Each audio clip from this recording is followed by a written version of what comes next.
So in the base you get the base plate, the column, within the column you would also get the threaded bar, and then finally the spider. So if you take the threaded bar, there's two nuts at the top there, take one off, pop the spider on,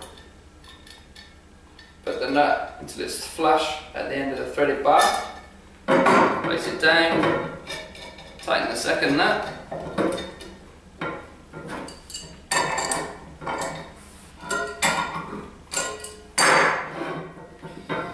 place the column over the top. You have two locating screws at the top, they'll go into the spider.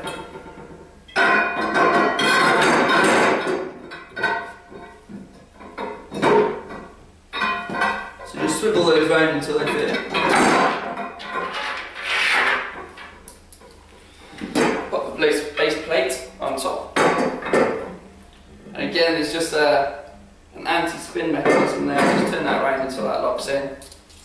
Pop the washer on, the final nut, and just tighten that up.